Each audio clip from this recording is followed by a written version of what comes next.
نحمده ونصلي ونسلم على رسوله الكريم أما بعد فأعوذ بالله من الشيطان الرجيم بسم الله الرحمن الرحيم ولا تهنوا ولا تحزنوا وأنتم الأعلون إن كنتم مؤمنين صدق الله العظيم. معزز محترم سامعین کرام السلام علیکم ورحمۃ اللہ وبرکاتہ.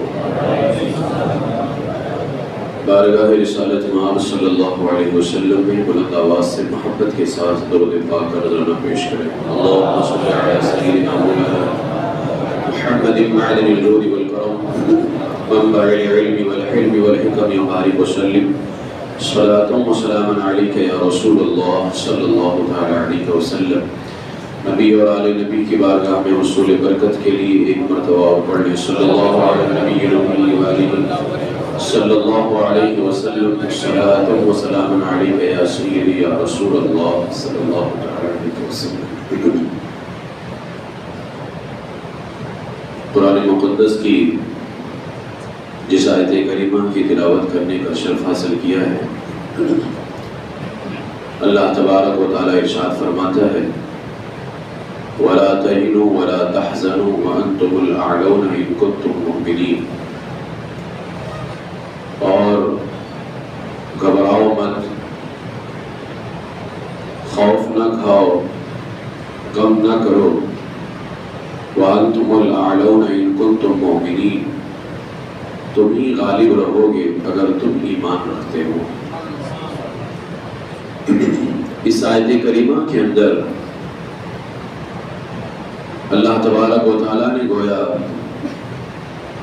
اہل ایمان کے لیے کامیابی کی بشارت عطا فرمائی ہے کہ حالات کیسے بھی ہوں اور کتنے ہی غموں کا ماحول کیوں نہ آ جائے، دوسرے غم کریں، دوسرے فکر کریں، لیکن اگر ایمان تم رکھتے ہو تو اللہ تمہیں کو غلبہ عطا فرمائے. اب یہ ایمان کیا ہے؟ اس حوالے سے اب ظاہر سی بات ہے کہ اللہ تعالیٰ مومنوں کو بھی غلبہ عطا فرمائے گا. یہ اللہ رب العزت کا وعدہ ہے کہ اللہ جس کو کامیابی عطا کرے گا وہ کوئی اور نہیں ہے، وہ اہل ایمان کی جماعت ہے. لیکن ایمان ہے کیا؟ تو اللہ تعالیٰ ارشاد فرماتا ہے لِتُؤْمِنُوا بِاللَّهِ وَرَسُولِهِ وَتُعَزِّرُوهُ وَتُوَقِّرُوهُ. ایمان لاؤ اللہ اور اس کے رسول پر، اور ارشاد فرمایا اس کے رسول کی تعظیم و توقیر کرو، اس کے رسول کا احترام کرو.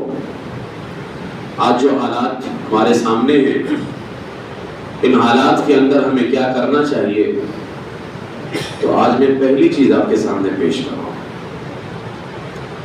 ان حالات کے اندر بہت سارے حضرات کچھ ایسی باتیں کہہ بیٹھتے ہیں جو کہ اسلام کے خلاف ہے، شریعت کے خلاف ہے، اللہ اس کے رسول کے خلاف ہے، اور وہ سب سے خطرناک چیز ہے بدعقیدوں سے اتحاد کرنا. بڑے افسوس کے ساتھ یہ کہنا پڑتا ہے کہ ان حالات کے اندر ہم گھبرا گئے. جو آج حالات ہمارے سامنے ہیں، اس سے بڑے بڑے حالات صحابہ کرام کے زمانے کے اندر آئے. آپ وہ تکلیفیں تو سب مل کر کے بھی قیامت تک کے برداشت نہیں کر سکتے جو رسول اللہ کے کسی ایک صحابی نے برداشت کیا ہے. لیکن کبھی بھی ان صحابہ نے حضور علیہ السلام کے گستاخوں سے اتحاد کرنا گوارا نہیں فرمایا. جان جائے چلے، لیکن کبھی بھی گستاخوں سے اتحاد کرنا گوارا نہیں کیا. آج تھوڑی سی تکلیف کیا آئی، ان سے اتحاد کر لو، ان سے اتحاد کر لو، کامیاب ہو جاؤ گے. کاش قرآن پڑھ لیا ہوتا. اللہ فرماتا ہے مومن بن جاؤ کامیاب ہو جاؤ گے، مومن بن جاؤ کامیاب ہو جاؤ گے. اور ایمان کیا ہے؟ اللہ نے فرمایا اللہ اس کے رسول پر ایمان لاؤ اور رسول کی تعظیم و توقیر کرو. اور امام احمد رضا فرماتے ہیں اللہ کی سرتا و قدم شان ہے یہ، انسان نہیں انسان، انسان نہیں انسان، وہ انسان ہے یہ. قرآن تو ایمان بتاتا ہے انہیں، اور ایمان یہ کہتا ہے میری جان ہے۔ سبحان اللہ۔ ایمان کیا ہے؟ اسی لیے اعلیٰ حضرت فرماتے ہیں جب اس آیت کریمہ کو اعلیٰ حضرت نے لکھا ہے لِتُؤْمِنُوا بِاللَّهِ وَرَسُولِهِ وَتُعَزِّرُوهُ وَتُوَقِّرُوهُ کہ نبی کی تعظیم و توقیر کرو، تو اعلیٰ حضرت فرماتے ہیں اب ایمان پورا کا پورا ایمان جو ہے وہ رسول اللہ کی تعظیم کا نام ہے، اور جو ان کی تعظیم کے اندر کلام کرے، ان کی تعظیم میں بات کرے، گویا وہ اسلام کو اور ایمان کو ختم کرنا چاہتا ہے۔ اسی لیے اعلیٰ نے فرمایا شرک ٹھہرے جس میں تعظیم نبی، اس برے مذہب پہ لعنت کیجیے۔ لعنت کرنے کا حکم ہے، ہم اتحاد کر رہے ہیں، لہٰذا ان حالات کے اندر ہمیں سب سے پہلے کیا کرنا چاہیے وہ میں آج آپ کے سامنے پیش کرنے رہا ہوں، اور اگر اس پر قائم رہیں گے تو اس سے پہلے بھی 1400 سال کی ہماری تاریخ ہے، جنہوں نے اس پر پہرا دیا ہے اور جنہوں نے اس کی حفاظت کی ہے، اللہ تعالیٰ نے ہر دور کے اندر انہیں کامیابی عطا فرمائی ہے۔ کامیابی کو آپ کیا سمجھتے ہیں؟ عیش و آرام کے ساتھ زندگی ملے یہ کامیابی ہے؟ نہیں، اصل کامیابی تو اس وقت ہے کہ مر بھی جاؤ تو تمہارا نام زندہ رہے، مر بھی جاؤ دنیا سے ختم بھی ہو جاؤ تو تمہارا نام زندہ رہے۔ بتاؤ کتنے صحابہ کی قربانیاں ہو گئی، صحابہ آج ظاہری حالت میں نہیں ہیں، لیکن آج ان صحابہ کا نام لیا جا رہا ہے کہ نہیں لیا جا رہا ہے؟ یہ اصل کامیابی۔ مرنا تو ہر کسی کو ہے، مرنا کس کو نہیں ہے، لیکن دعا کرو کہ اللہ تعالیٰ ناموس سے رسالت پر موت عطا فرما دے، حضور علیہ السلام کی عزت پہ موت عطا فرما دے۔ مرنا تو ہی ہے، لیکن اگر حضور علیہ السلام کی عزت پہ پہرا دیتے ہوئے مر جائیں گے تو یہ ہمارے لیے اصل کامیابی ہے۔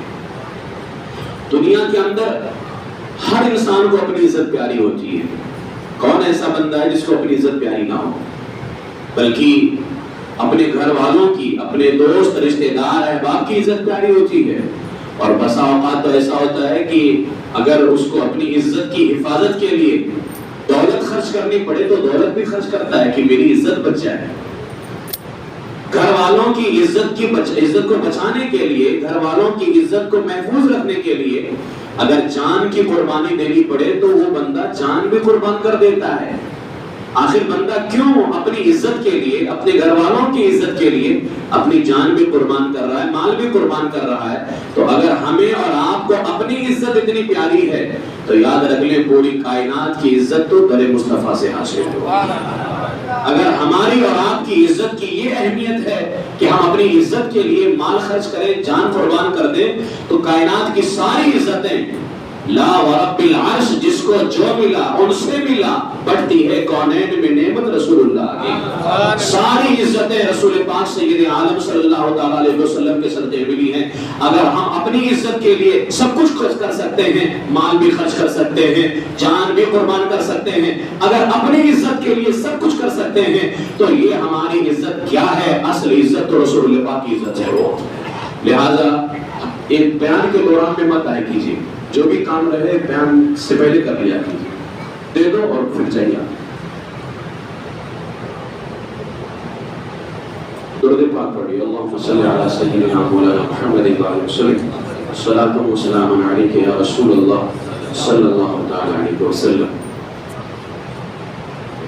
تو اگر ہم اور آپ اپنی عزت کے لیے سب کچھ کر سکتے ہیں، مال بھی قربان کر سکتے ہیں، جان بھی دے سکتے ہیں، تو اصل عزت تو رسول پاک سید عالم صلی اللہ علیہ وسلم کی عزت ہے۔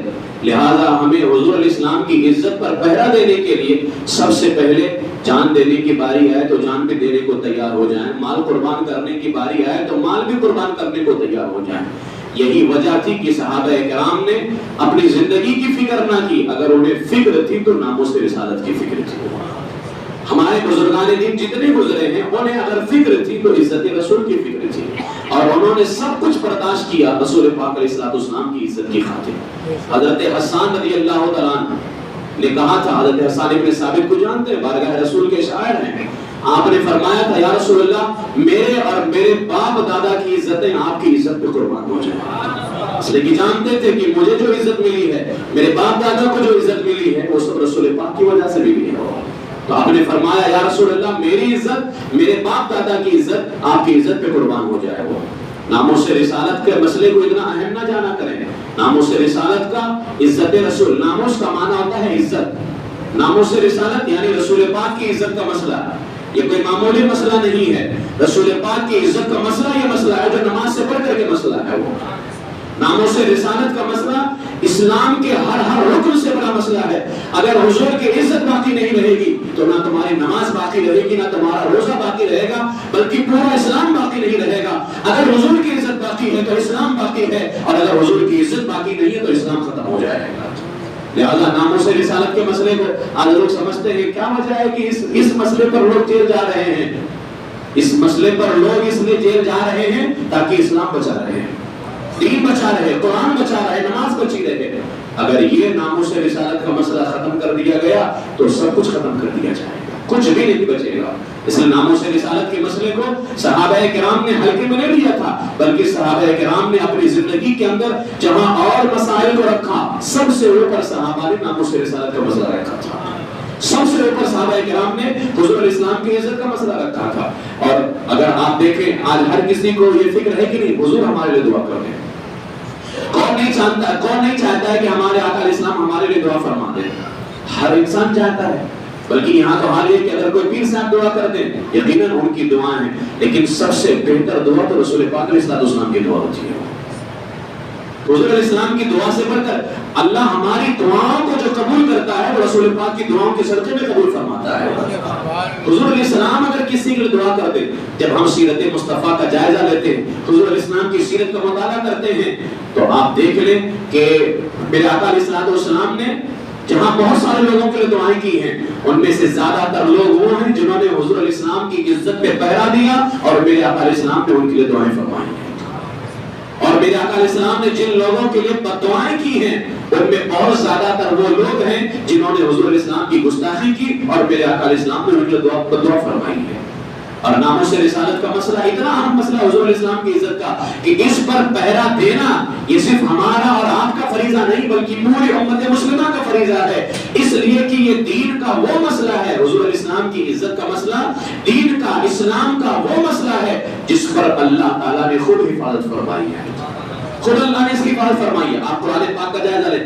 عاص بن وائل دشمن رسول ہے، اس نے کیا کہا تھا؟ ابتر، معاذ اللہ. ابتر کہتے ہیں جس کی نسل برباد ہو جائے، معاذ اللہ. تو اللہ تعالیٰ نے قرآن میں پوری سورہ کوثر نازل فرمائی، اِنَّا أَعْطَيْنَاكَ الْكَوْثَرَ فَصَلِّ لِرَبِّكَ وَانْحَرْ إِنَّ شَانِئَكَ هُوَ الْأَبْتَرُ. جب رسول پاک علیہ السلام کے بیٹے کا انتقال ہو گیا تو عاص بن وائل نے کہا تمہاری نسلیں برباد ہو گئی ہیں، تمہارا وجود نہیں چلنے والا ہے. تو اللہ نے فرمایا اِنَّ شَانِئَكَ هُوَ الْأَبْتَرُ.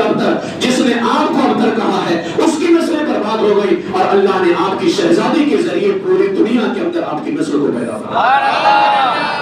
تو ناموس رسالت کا وہ مسئلہ ہے جس پر اللہ تعالیٰ نے خود حفاظت فرمائی ہے اور کہا جو تمہاری شان میں گستاخی کرے گا وہ خود مردود ہے. جس نے ابتر کہا تھا رسول پاک علیہ السلام کو، اللہ نے قیامت تک کے لیے اس کو ابتر فرما دیا ہے اور قرآن میں بیان فرما دیا. ولید ابن مغیرہ کون ہے؟ اس نے حضور علیہ السلام کی گستاخی کی. اللہ نے پوری سورہ قلم نازل فرمائی اور اس ولید ابن مغیرہ کے 10 آیت بیان کر کے قیامت تک کے لیے اس کو بے عزت کر دیا اور ذلیل و رسوا کر دیا. اللہ نے 10 آیت اللہ نے اس کے بیان فرمائے. عتبہ نے گستاخی کی رسول پاک علیہ السلام کی تو اللہ تعالیٰ نے ایک شیر کو اس پر مسلط کر دیا اور اس شیر نے اس کو چیر پھاڑ ڈالا. اسی طریقے سے ابو لہب نے گستاخی کی، ابو لہب کی بیوی نے گستاخی کی تو اللہ نے پوری سورہ قرآن میں نازل فرمائی تبت یدا ابی لہب، اے ابو لہب تیرے دونوں ہاتھ تباہ و برباد ہو جائیں. وامرأتہ حمالۃ الحطب، اور اس نے معاذ اللہ رسول پاک کی شان میں ابو لہب کی بیوی نے گستاخی کی تھی تو اللہ نے اس کے گلے کے اندر رسی کا پھندا ڈلوا کر کے قیامت تک کے لیے عبرت بنا دیا کہ اگر کوئی میرے محبوب کی شان میں گستاخی کرے گا وہ اسی طرح سے ذلیل و رسوا کر دیا جائے گا. آج جتنے کتے بھوک رہے ہیں یاد رکھ لیجئے ان کی سب سے بڑی ذلت و رسوائی تو یہی ہے غلیظ کھا بھی رہے ہیں اور غلیظ پی بھی رہے ہیں. گندگی کھانا اور گندگی پینا اس سے بڑی ذلت و رسوائی کیا ہو سکتی ہے؟ الحمدللہ رسول پاک کے ماننے والے حلال کھا بھی رہے ہیں اور حلال پی بھی رہے ہیں. لہٰذا حضور علیہ السلام کی عزت کے مسئلے کو ہلکے میں نہ لیا جائے. اس کے لیے جان بھی قربان کرنے کو تیار، تو جان بھی قربان کرنے کی باری آئے تو جان بھی قربان کر دیں. قیامت کے دن حضور اللہ کی بارگاہ میں کہیں گے مولا میرا یہ وہ بندہ ہے جس نے میری عزت کی خاطر اپنی جان کو قربان کر دیا تھا. صحابہ کرام نے میرے آقا علیہ السلام کی عزت پر اور ناموس پر ایسا پہرا دیا ہے. حضرت صفیہ رضی اللہ تعالیٰ عنہ ایک صحابیہ ہیں، میرے آقا علیہ السلام کی زوجہ محترمہ ہیں، ہماری ماں ہیں. حضرت صفیہ رضی اللہ تعالیٰ عنہ اور صحابہ کرام نے عزت ناموس رسالت پر پہرا دیا. حضور علیہ السلام کی دعا چاہتے ہو تو حضور علیہ السلام کی عزت پر پہرا دو, کامیابی ملے گی. وہابیوں کے ساتھ اتحاد کر کے کامیابی نہیں ملنے والی ہے. بہت ساری پوسٹیں آ رہی ہیں, دیوبندی, اہل حدیث, بریلوی سب ایک ہو جائیں. یاد رکھ لیں, پہلی بات تو یہ ہے کہ بریلوی کوئی فرقہ نہیں ہے.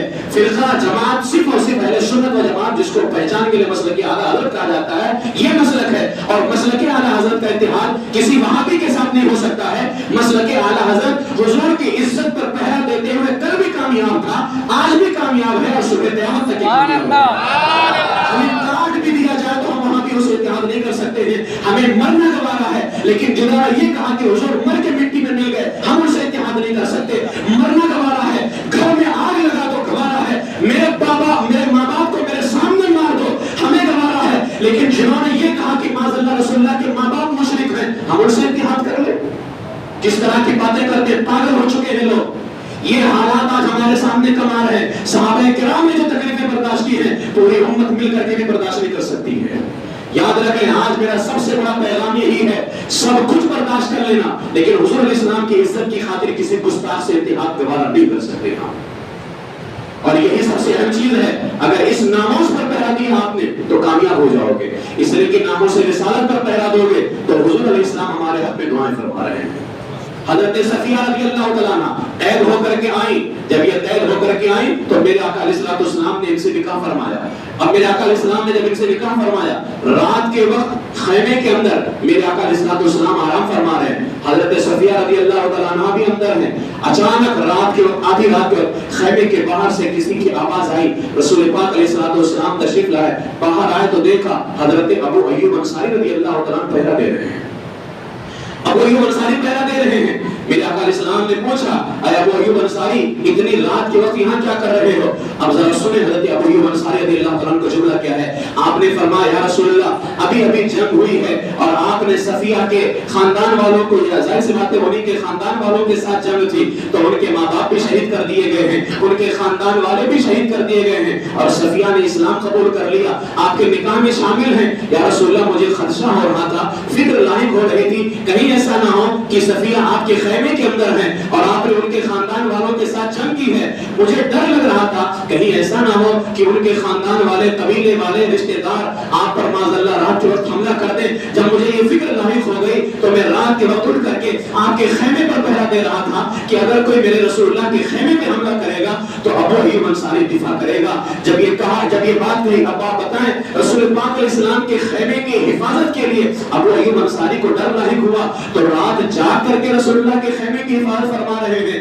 جب یہ اپنی محبت کا اظہار کیا اور اپنی جانثاری کا ثبوت پیش کیا تو میرے آقا علیہ الصلوۃ والسلام نے, جانتے ہو ان کو کیا دعائیں دی؟ اب آپ بتاؤ, یہاں حضور علیہ السلام کی حفاظت کے لیے ابو ایوب انصاری رات میں پہرا دے رہے ہیں, تو میرے آقا علیہ الصلوۃ والسلام نے ان کو اپنی دعاؤں سے نوازا اور کہا, اے اللہ, جس طرح رات جاگ کر کے ابو ایوب میری حفاظت کر رہا ہے, اسی طرح تو ابو ایوب کی حفاظت فرما. اب جا کر کے دعا, یہاں کہنا نہیں پڑا یا رسول اللہ دعا فرما دے. آپ نے عزت ناموس رسالت پر پہرا دیا, حضور علیہ السلام کی عزت پر پہرا دیا, حضور کے خیمے پر پہرا دیا, تو میرے آقا علیہ السلام خود دعا فرما رہے ہیں, اے اللہ, جس طرح ابو ایوب نے میری حفاظت کی ہے رات جاگ کر کے, اسی طرح سے اللہ کو اس کی حفاظت فرما. آج رسول پاک کی عزت کی حفاظت اپنی جانیں دے دو, کل قیامت کے دن ہمارا ایمان کہتا ہے, میرے آقا میرے رب کی بارگاہ میں کہیں گے, اے میرے مولا, یہ میرا وہ غلام ہے جس نے اپنی جان دے دی تھی میری عزت کی حفاظت کی خاطر, لہذا آج اس کی حفاظت فرما. تو اللہ ہمیں قیامت کے دن نار سے محفوظ فرما لے گا. لہذا عزت ناموس رسالت کی حفاظت کی خاطر, حضور علیہ السلام کی عزت کی خاطر جان بھی دینی پڑے تو اپنی جان بھی دینے کے حوالے سے پیچھے نہ ہٹنا. اسی طریقے سے ایک بدبخت, اس نے رسول پاک علیہ السلام کی شان کے اندر گندے اشعار کہے, برے اشعار کہے, تو میرے آقا علیہ الصلوۃ والسلام نے حضرت حسان سے کہا, اے حسان, اس کا رد کرو. اور ایک روایت کے اندر آیا کہ جب اس نے حضور علیہ السلام کی شان کے اندر برے اشعار کہے تو حضرت حسان کو پتا چل گیا کہ ایک گستاخ نے میرے آقا علیہ السلام کی شان میں گندے اشعار کہے ہیں جس میں حضور علیہ السلام کی برائی ہوتی ہے. اب حضرت حسان بھی عاشق رسول تھے, وہ بھی شاعری لکھا کرتے تھے. حضرت حسان رضی اللہ تعالیٰ نے اشعار لکھ کر کے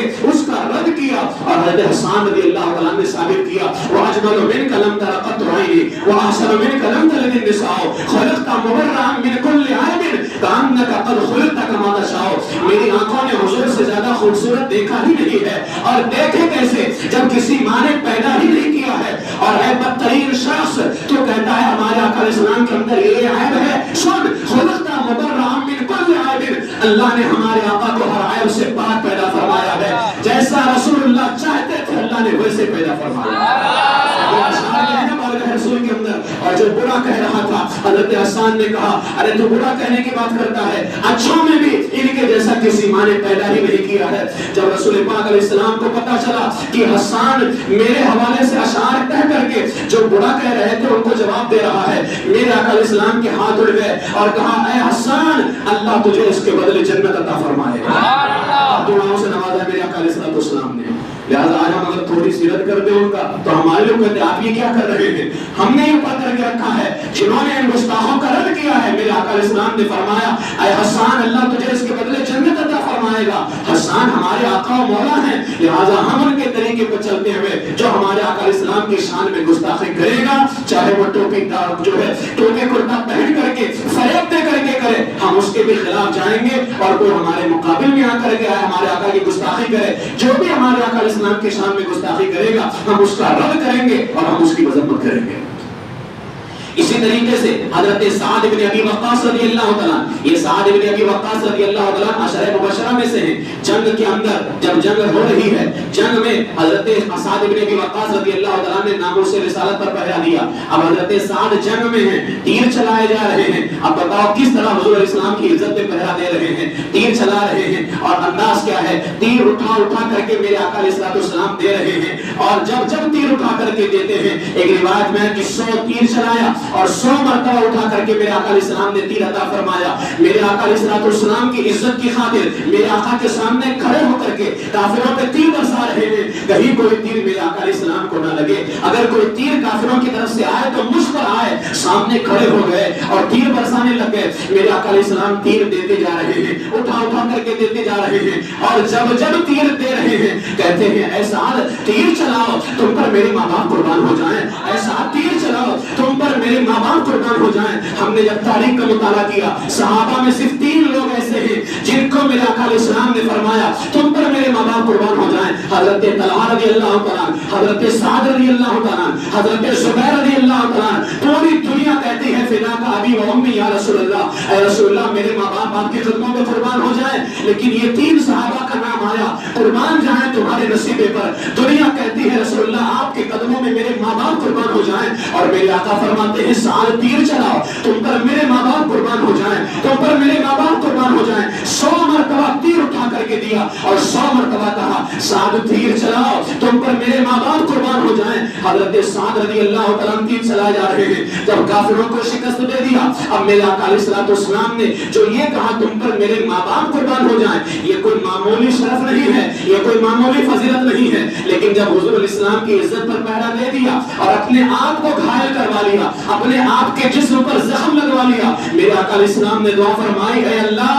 تو سعد کے نشانے کو درست فرما دے، سعد جب بھی نشانہ لگائے کبھی نشانہ خطا نہ کرے، اور اے اللہ تو سعد کو مستجاب دعوات بنا دے، میرا سعد جب بھی دعا کرے تو اس کو اپنی بارگاہ میں قبول فرما لے۔ رسول پاک علیہ السلام نے دعاؤں سے نوازا اور اس کا اثر جانتے اتنا ہوا، حضرت سعد جب بھی دعا کرتے تھے باقاعدہ صحابہ کرام کے زمانے کے اندر صحابہ اور دیگر لوگ جو ہے ڈھونڈا کرتے تھے سعد کہاں چلے گئے، ہمیں سعد سے دعا کروانی ہے تاکہ سعد ہمارے حق میں دعا کر دے، اللہ دعا قبول فرما لے۔ اب بتاؤ سعد کو لوگ کیوں تلاش کر رہے ہیں، آخر سعد کی دعا کیوں قبول ہو رہی ہے، اس لیے کہ سعد نے ناموں سے رسالت پر پہرا دیا، اور جب ناموں سے رسالت پر پہرا دیا ہے میرے آقا علیہ السلام نے ان کو اپنی دعاؤں سے نوازا ہے۔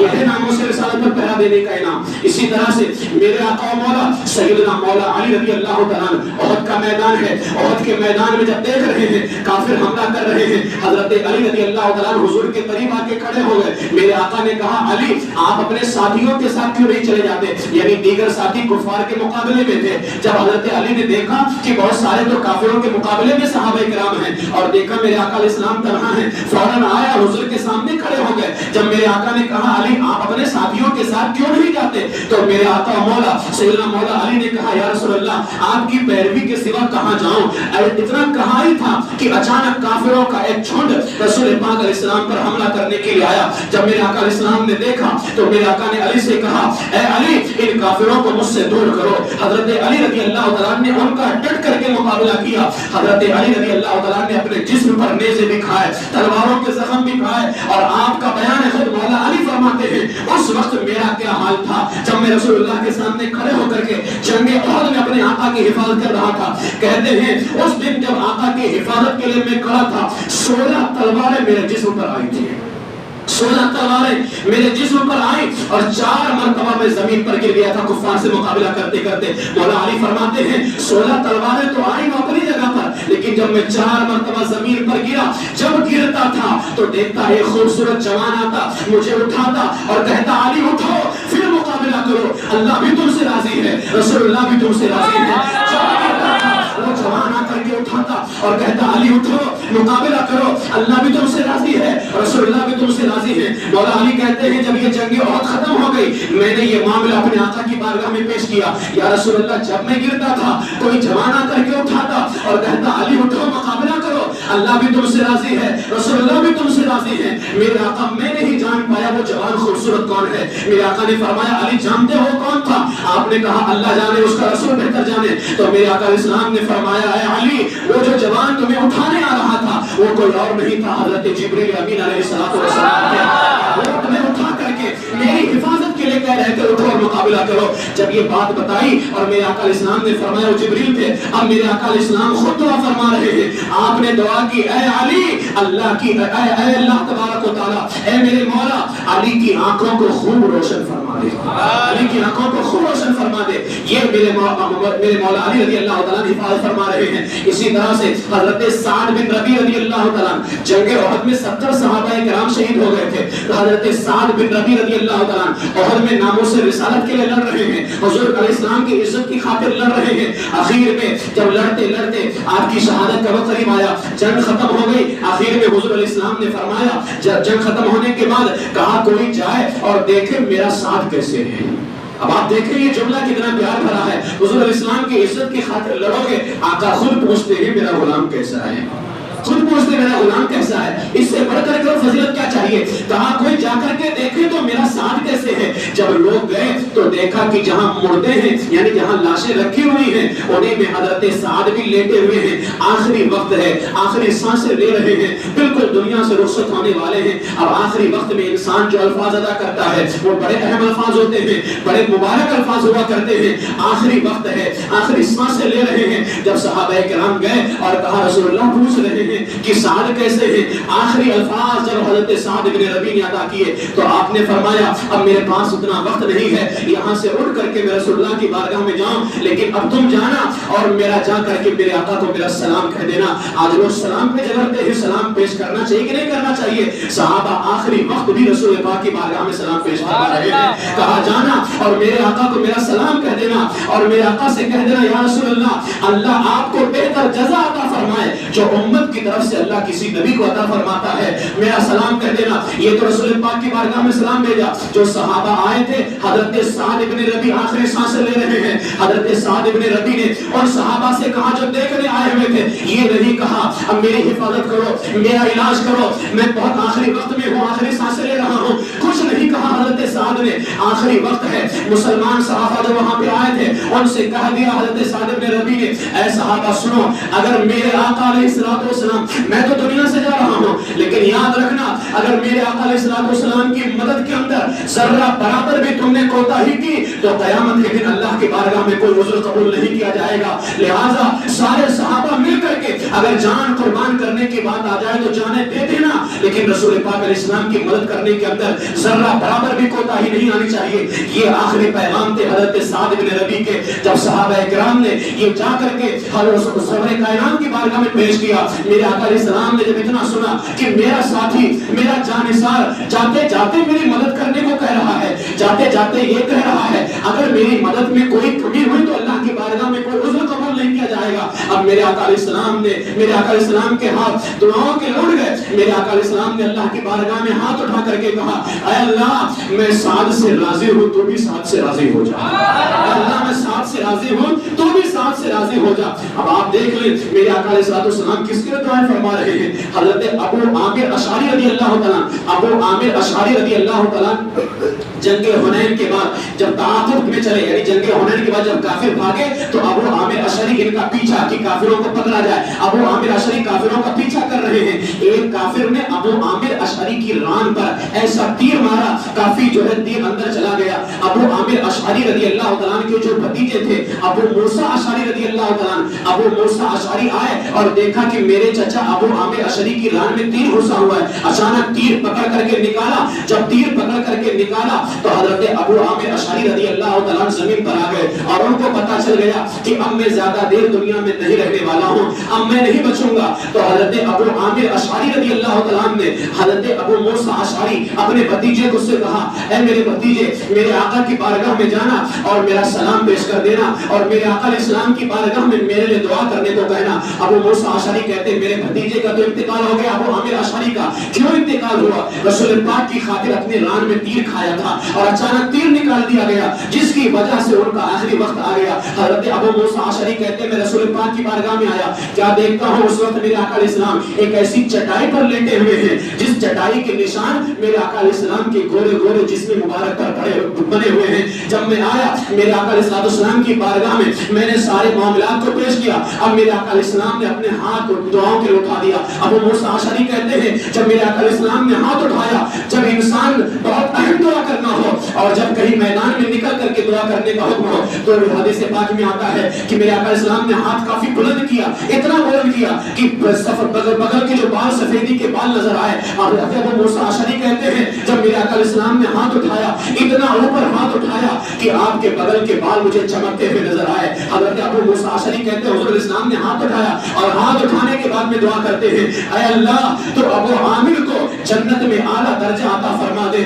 یا رسول پاک علیہ یا رسول اللہ. حضرت ابو موسیٰ اشعری کہتے ہیں جب میرے آقا علیہ السلام نے میرے چچا کے لیے دعا کی کہ اے اللہ ابو عامر کو جنت میں اعلیٰ درجہ عطا فرما دے تو حضرت ابو موسیٰ اشعری نے 3 مرتبہ کہا یا رسول اللہ یا رسول اللہ یا رسول اللہ میرے حق میں بھی دعا فرما دے. جب حضرت ابو موسیٰ اشعری نے کہا میرے لیے بھی دعا کر دے تو میرے آقا علیہ السلام نے فرمایا اے ابو موسیٰ اشعری تیرے چچا کے طفیل اللہ تجھے بھی جنت میں عطا فرما دے.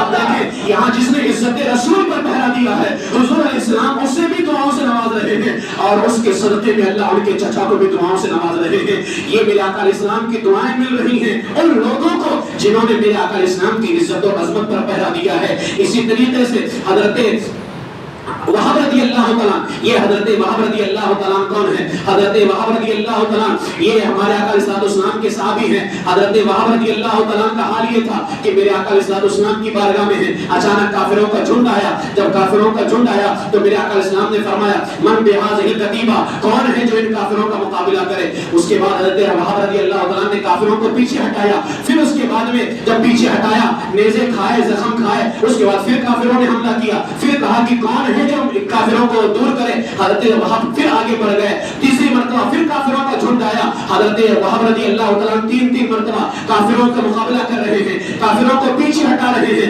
حضرت وہب رضی اللہ تعالیٰ 3 مرتبہ جب کافروں کو پیچھے ہٹاتے ہیں، تیسری مرتبہ میں حضرت وہب رضی اللہ تعالیٰ کی شہادت ہو گئی. جب حضرت وہب رضی اللہ تعالیٰ کی شہادت ہو گئی تو مان جائیں رسول پاک کی عزت کی خاطر جب یہ لڑتے ہیں اور اپنی جان قربان کر دیتے ہیں، حضرت وہب رضی اللہ تعالیٰ نے اپنی جان قربان کر دی رسول پاک علیہ السلام کی عزت کی خاطر. جب حضرت وہب کا جنازہ اٹھا ہے، خود جنازے میں میرے آقا علیہ السلام شامل ہیں اور جب قبر میں اتارنا ہوا خود میرے آقا علیہ السلام نے حضرت وہب کو اپنے مبارک ہاتھوں سے قبر میں اتارا اور جب قبر میں رکھ دیا کہا اے اللہ تو بھی جو ہے اے وہب اللہ بھی تجھ سے راضی ہے اور میں بھی تجھ سے راضی ہو گیا ہوں. بتا قبر میں اتارا بھی اور اتارنے کے بعد میں کہتے ہیں اے وہب اللہ بھی تجھ سے راضی ہے اور میں بھی تجھ سے راضی ہو گیا ہوں. یہ انعامات کیوں مل رہے ہیں؟ یہ رسول پاک علیہ السلام کی دعائیں کیوں مل رہی ہیں؟ اس لیے کہ ان لوگوں نے رسول پاک علیہ السلام کی عزت پر پہرا دیا ہے، حضور علیہ السلام کی عزت و عظمت پر پہرا دیا ہے. لہٰذا آج بھی رسول پاک علیہ السلام کی عزت پر پہرا دینے کا وقت ہے. لہٰذا کسی بھی معاملے کے اندر ہم یہ نہیں کہتے ہیں کہ دنگا فساد کریں. ہم تو الحمدللہ دنگائی یا فسادی لوگ نہیں ہیں. ہم یہ نہیں کہتے ہیں کہ آگ جلاؤ توڑ پھاڑ کرو. الحمدللہ ہم اپنے دین کی حفاظت کرنے والے بھی سنی ہیں اور اپنے ملک کی حفاظت کرنے والے بھی سنی ہیں. ہم یہ بھی نہیں چاہتے کہ ہمارے دین میں کوئی فساد ڈالے اور نہ یہ چاہتے کہ ہمارے ملک میں کوئی فساد ڈالے. ہمارا ملک ہمیں پیارا ہے، بہت پیارا ہے، بہت پیارا ہے، لیکن ایمان کے بعد پیارا ہے، ایمان کے بعد پیارا ہے. لہذا میرے عزیزوں، آج کا یہی پیغام ہے کہ جو ہے آپ تمامی حضرات حضور علیہ السلام کی عزت کی خاطر جتنے بھی ہمارے نوجوان بچے ہیں، میں نوجوانوں سے کہوں گا، ابھی کل جو الدوانی کے اندر مسئلہ پیش آیا